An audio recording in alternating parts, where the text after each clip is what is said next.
완도와 더불어 함께하는 완도 주사랑교회. 좋겠어요. 오늘 우리에게 주신 하나님 말씀은 창세기 25장 1절에서 11절까지 말씀입니다. 창세기 25장 1절에서 11절까지 제가 가진 성경으로 구약 34페이지 우리 하나님 말씀을 한 절씩 교독해서 읽겠습니다. 아브라함이 후처를 맞이하였으니 그의 이름은 그두라라.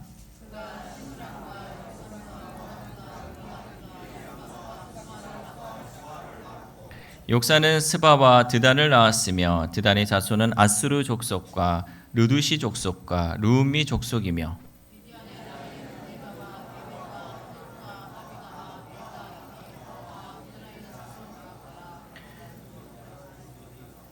아브라함이 이삭에게 자기의 모든 소유를 주었고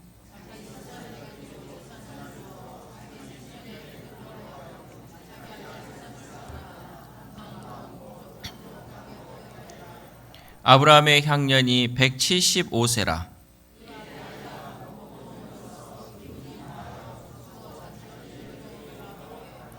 그의 아들들인 이삭과 이스마엘이 그를 마므레 앞 헷 족속 소알의 아들 에브론의 밭에 있는 막벨라 굴에 장사하였으니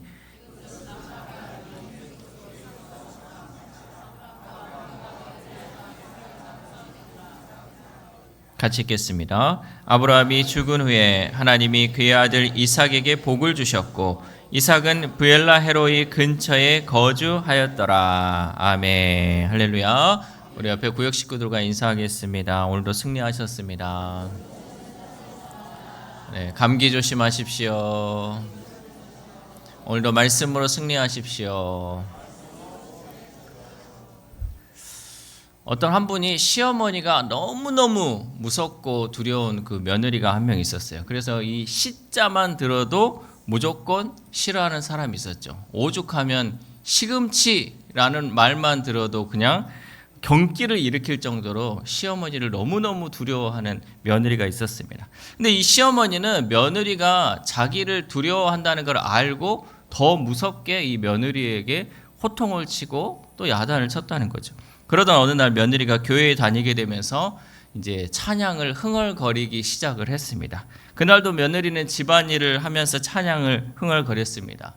예수가 함께 계시니 시험이 오나 겁없네 기쁨의 근원 되시는 예수를 위해 이 정도 하면 따라할 줄 알았어. 사옵시다. 이렇게 이제 막 찬양을 하고 있었어요. 자기 흥에 겨운 며느리는 이 시어머니가 외출했다가 돌아오는 소리도 듣지 못하고 그냥 막 찬양을 했죠.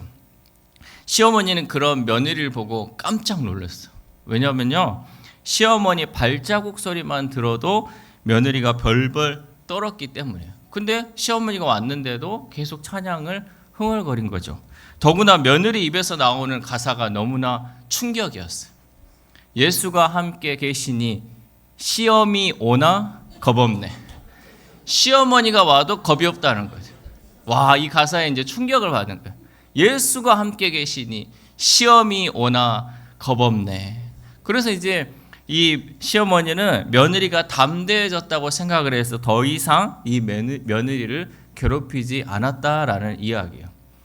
여러분, 우리 며느리 되는 여러분, 시험이 오나 겁이 없습니다. 누가 함께하면? 예수가 함께하면. 예수가 함께 계시니 저 시어머니 오나 겁없네. 여러분 이런 마음으로 사시면 돼요. 명절 때는 꼭 여러분 325장 예수가 함께 계시니를 시어머니 앞에서 불러보십시오. 두려워하지 마십시오. 여러분 우리는 인생을 살아가면서 두렵게 하는 게 많잖아요. 특별히 우리가 어떤 것이 두렵냐면 우리 인생의 마지막이 어떻게 될까가 두려운 분들이 많이 있습니다. 내 인생이 어떻게 마무리될까? 또 그동안 내가 한 일들은 헛되지 않을까라는 이러한 생각을 가지고 두려움을 갖게 되죠. 특별히 한국 사회는 이 고령화가 빠르게 진행되면서 노년의 이 경제적 또 건강적 불안을 크게 자리 잡고 있습니다. 그러나 오늘 본문의 이 아브라함의 마지막 삶을 통해서 우리는 한 가지 사실에 집중해야 한다는 거죠. 하나님은 우리 생애의 마지막 순간까지도 신실하게 약속을 이루시는 분이다라는 것이요. 그러니까 우리의 인생의 마지막까지도 하나님은 우리를 신실하게 붙들어 준다라는 거죠. 오늘 본문에 나타난 믿음의 조상 아브라함의 삶의 마지막을 통해서 우리는 어떤 자세로 인생을 마무리해야 될지 말씀을 통해 함께 은혜 받기를 소망합니다. 여러분 집에 가서 계속 시험이 요거 생각하고 있으면 안 돼요. 이제 말씀으로 돌아오셔야 돼요. 자, 첫 번째, 하나님은 우리의 삶의 마지막까지 붙들어 주십니다. 그러니까 하나님은 지금만 우리와 함께하는 것이 아니라 내 인생의 마지막까지 함께 하신다라는 거죠. 창세기 25장 1절 말씀 시작. 아브라함이 후처를 맞이하였으니 그의 이름은 그두라라. 아멘. 여러분 이 사실 알고 있었어요? 아브라함의 부인이 누구야? 그러면 사라요. 사라밖에 몰랐잖아요. 근데 사라가 죽고 나서 후처를 드렸대요. 와, 대단한 사람, 대단한. 이때 아브라함의 나이가 몇 살인 줄 아세요? 140세. 140세에 후처를 맞이해서 자손을 낳았다는 거죠. 얼마나 정말 놀라운 일입니까? 우리가 인간적으로 봤을 때 이 100세도 큰 건데 140세에 후처를 맞이해서 자녀를 낳았다. 하나님의 능력 아니고서는 불가능한 일이다라는 거죠. 하나님은 처음 그 아브라함을 부르셨을 때처럼 그의 노년에도 힘과 능력을 공급하셔서 이렇게 생명을 탄생시키게 했다라는 거죠. 이러한 사실을 시편 기자는 이렇게 노래했습니다. 시편 92편 14절 말씀 시작. 그는 늙어도 여전히 결실하며 진액이 풍족하고 빛이 청정하니. 아멘. 여러분 이것이 아브라함에게만 해당되는 게 아니에요. 지금 오늘 예배에 나온 여러분도 해당되는 줄 믿습니다. 비록 우리가 늙어도 여전히 결실하며 진액이 풍족하고 내 얼굴빛이 청정할 줄 믿습니다. 하나님을 믿는 사람은 하나님이 이렇게 우리에게 은혜를 베푸신다라는 거죠. 고대 주석가 유대 전승에 의하면 아브라함이 이 그두라를 통해서 자녀를 낳은 것은 하나님의 창조적 능력이 그의 삶에 끝까지 함께 했음을 보여주는 표징이었다라고 말하고 있습니다. 여러분 우리가 흔히 얘기하는 나이는 뭐에 불과하다? 잘하시고 막. 나이는 숫자에 불과한 거예요. 그럼 여러분 다 친구네? 뭐 나이는 숫자지 뭐 여러분 다 우리는 다 친구잖아요. 그렇죠? 하나님의 자녀로서 형제 자매고 나이는 숫자에 불과한 거예요. 마찬가지로 하나님이 함께 하시면 하나님의 부르시면은 나이에 제한이 없다고 말할 수 있는 거예요. 뭐 하나님 역사를 보면 우리가 성경의 역사를 보면요. 노년에 많이 불렀잖아요.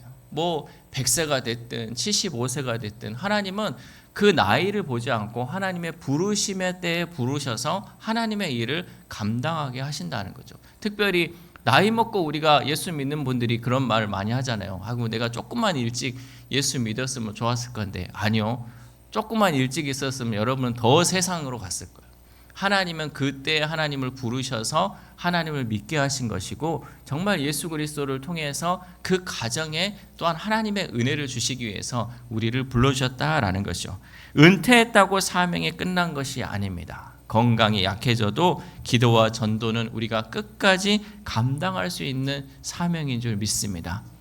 아멘을 안 하셔. 은퇴했어도 내 건강이 약해졌어도 우리는 끝까지 기도하고 전도할 수 있다는 거죠. 이것이 우리에게 있어서 이 땅 가운데 이루어야 하는 사명이다라는 거죠.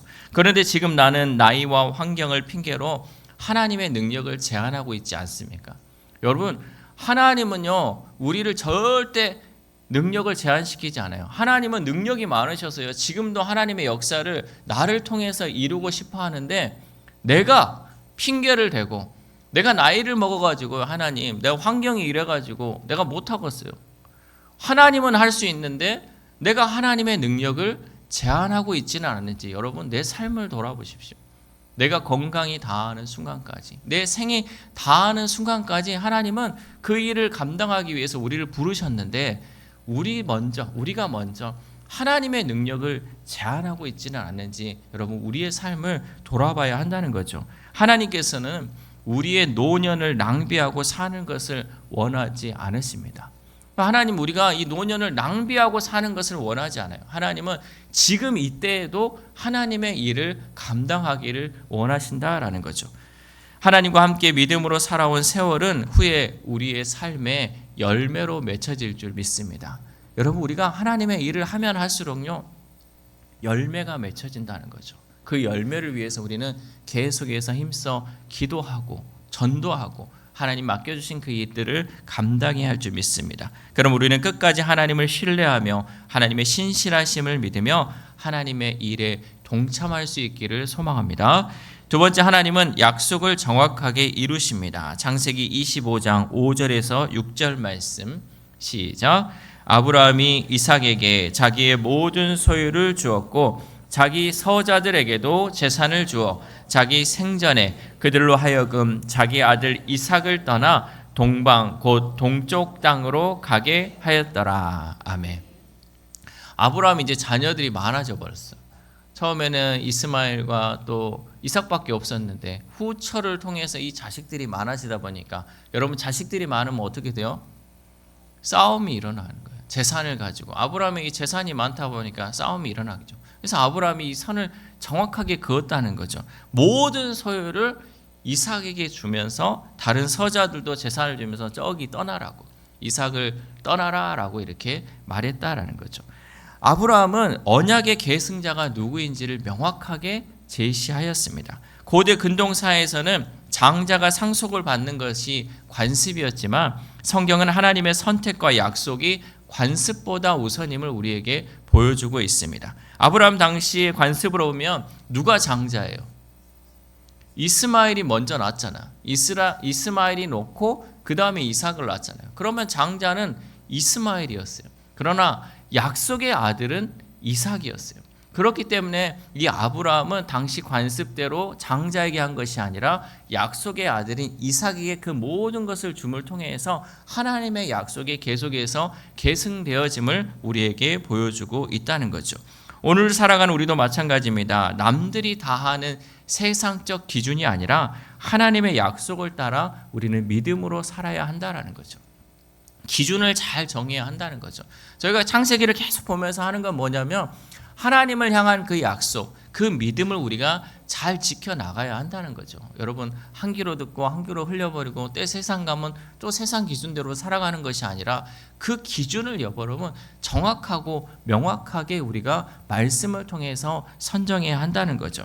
그렇다면 오늘 우리들이 가정의 자녀들에게 보여줘야 할 그 믿음의 기준의 모습은 무엇입니까? 먼저 우리는 예배를 최우선으로 삼아야 돼요.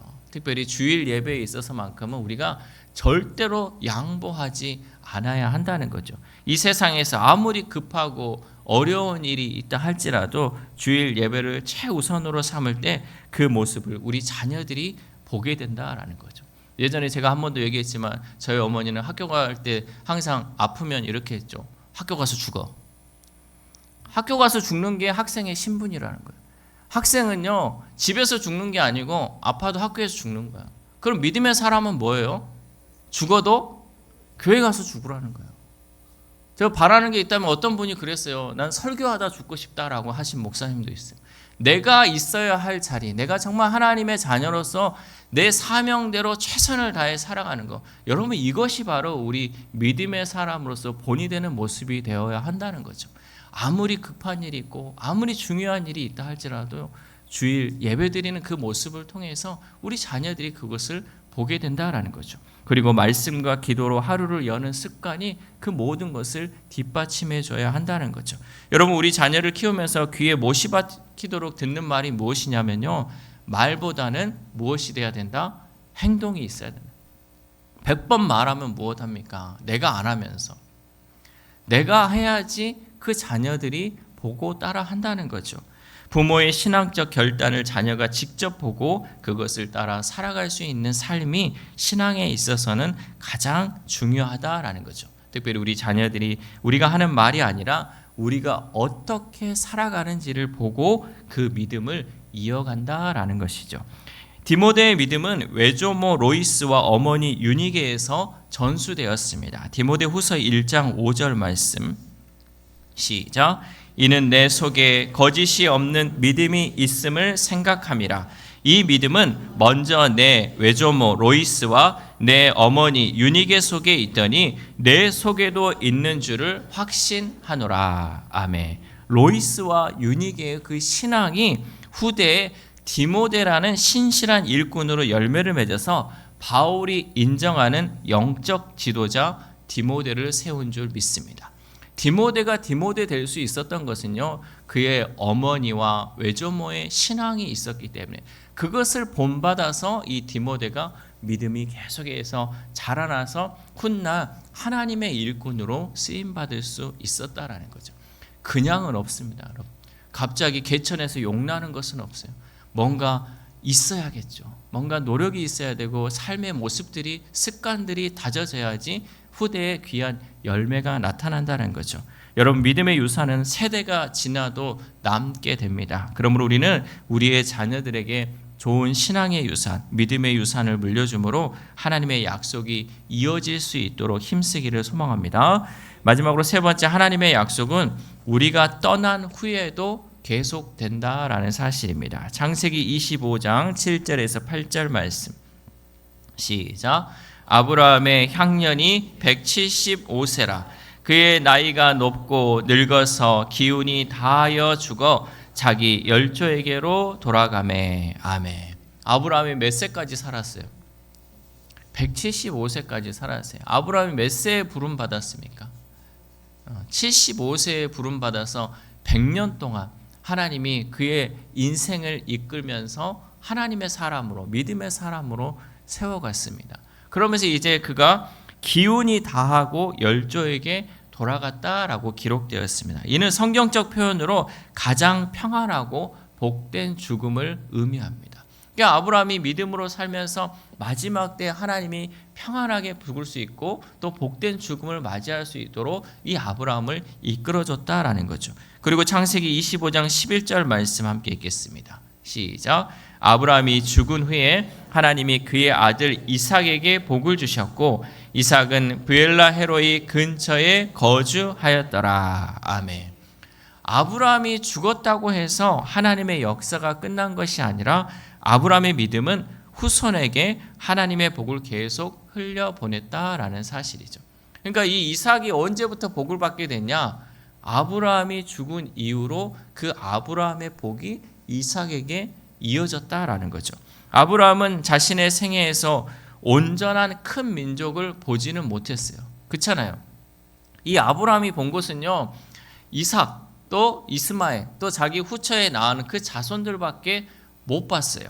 그러나 하나님께서는 아브라함의 죽음 이후에도 그 약속을 계속해서 이어가셨다라는 거죠. 하나님이 한번 약속하신 것은 끝까지 이루시며 신실하게 이끄신다는 거죠.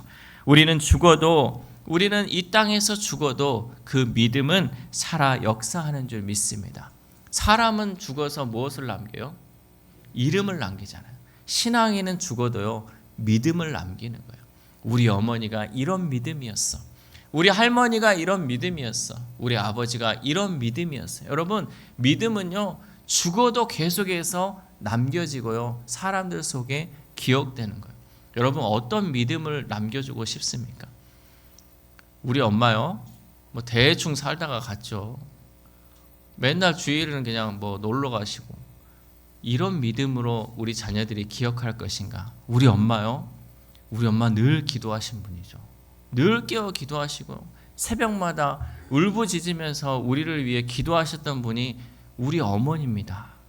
여러분, 우리 자녀들의 기억 속에 어떤 어머니로 남고 어떤 아버지로 남고 어떤 할머니, 할아버지로 남고 싶습니까?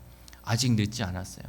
여러분의 기도를 통해서요, 이 믿음의 유산은 계속해서 우리 자녀들에게 이어질 수 있다라는 거죠. 내가 뿌린 기도가 내 때에 응답되지 못할지라도 내 자녀의 인생에서 응답될 수 있습니다. 여러분, 하나님은 계속해서 그 약속을 우리에게 이어가는데 우리가 기도하고 뿌린 것은요, 하나님이 반드시 열매를 맺게 되어 있다라는 거죠. 그리고 내가 보지 못하는 열매도 하나님은 반드시 이루어 가신다는 거죠. 하나님 안에 죽음은, 믿음의 죽음은 끝이 아니라 믿음의 유산으로 이어지는 줄 믿습니다. 그러므로 우리는 하나님의 약속이 내 때에서 끝나는 것이 아니라 계속적으로 이어진다는 사실을 잊지 말고 더 힘써 기도할 수 있기를 소망합니다. 사랑하는 우리사랑교회 성도 여러분, 우리는 오늘 본문에서 우리 인생의 마지막을 어떻게 준비하며 살아야 할지를 살펴보았습니다. 먼저 하나님은 우리 삶의 마지막까지 함께 하신다는 그 사실을 우리는 기억해야 합니다. 아브라함이 175세까지 사는 동안 하나님은 자녀를 낳는 복을 허락해 주셨고 그의 생의 마지막까지 힘과 능력을 주셨다는 사실을 우리는 잊지 말아야 합니다. 나이는 그저 숫자에 불과한 것이고 하나님이 함께 하시면 나이에 상관없이 힘과 능력을 주시기에 우리는 하나님만 붙들어야 한다라는 거죠. 여러분, 지금도 늦지 않았습니다. 지금도 하나님 붙들고 나아가면요, 하나님께서 우리에게 힘과 능력을 주십니다. 하나님이 주시는 힘과 능력은요, 세상에 비교할 수 없는 힘과 능력이에요. 하나님께서는 또 옆에 좋은 분들, 동역자들을 붙여주심을 통해서 그 일을 계속 진행할 수 있도록 우리를 이끌어 가신다라는 거죠. 또한 하나님의 약속하신 것을 이루시는 하나님이십니다. 하나님은 내 때에만 그 약속이 유효한 것이 아니라 우리의 후손들에게까지 그 약속을 이루어 가시는 하나님이십니다. 하나님은 아브라함의 자녀 이삭에까지 그리고 나중에 훗날 이스라엘 민족에까지 그 약속을 이어가면서 반드시 이루셨던 하나님이십니다. 그러므로 내가 뿌린 기도가 우리 자녀들과 후손들에게 열매 맺기를 힘써야 할 줄 믿습니다. 우리의 인생도 언젠가는 마무리되는 날이 올 것입니다. 여러분, 우리의 인생 언젠가는 끝나잖아요. 그러나 우리가 믿음으로 살았다면 우리의 인생은 하나님 안에서 실패하지 않습니다. 우리가 하나님 안에서 믿음으로 살면 내 인생은 실패한 인생이 아니라 내 인생은 하나님께 인정받는 믿음이고 인생이 될 수 있다는 거죠. 또한 그것은 훗날 우리의 자녀들, 우리의 자손들이 평가할 것이에요. 우리 할머니, 우리 어머니, 우리 할아버지, 우리 할머니는 정말 믿음으로 사셨다.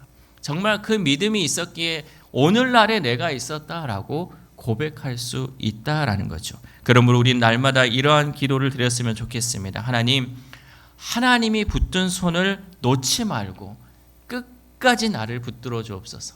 하나님, 이 손 제발 놓지 마시고 끝까지 붙들어 주옵소서라고 기도하시고 우리의 다음 세대에 이 믿음의 약속을 이어가 주시옵소서라고 기도했으면 좋겠습니다. 이 믿음으로 오늘도 약속의 하나님을 끝까지 신뢰하며 살아가는 저와 여러분 되시기를 주님의 이름으로 소망합니다. 기도하겠습니다. 하나님 감사합니다. 신실하신 하나님, 아브라함의 마지막을 통해 우리 인생의 시작과 끝이 모두 하나님의 손에 있음을 고백합니다. 우리의 나이와 연약함을 넘어 역사하시는 하나님을 신뢰하게 하시고 믿음의 유산을 우리의 다음 세대까지 남길 수 있도록 성령님 도와주시옵소서. 그래 내가 눈물을 흘리며 뿌린 기도가 우리의 자녀들에게서 큰 열매로 나타날 수 있도록 우리에게 은혜를 더하여 주시옵소서. 특별히 기도하는 것은 우리가 마지막이 가까울수록 세상 것에 우리의 마음이 뺏기지 않게 하시고 세상의 방법을 찾기보다는 하나님의 약속을 찾을 수 있는 우리 주사랑 공동체 될 수 있도록 도와주시옵소서. 또한 우리의 다음 세대와 자녀들을 기억하여 주셔서 신실한 믿음으로 자라나 하나님을 기쁘시게 하고 하나님의 약속을 이어갈 수 있는 자녀들로 세워질 수 있도록 성령님 역사하여 주옵소서. 이 모든 말씀 끝까지 신실하신 예수 그리스도의 이름으로 기도드립니다. 아멘.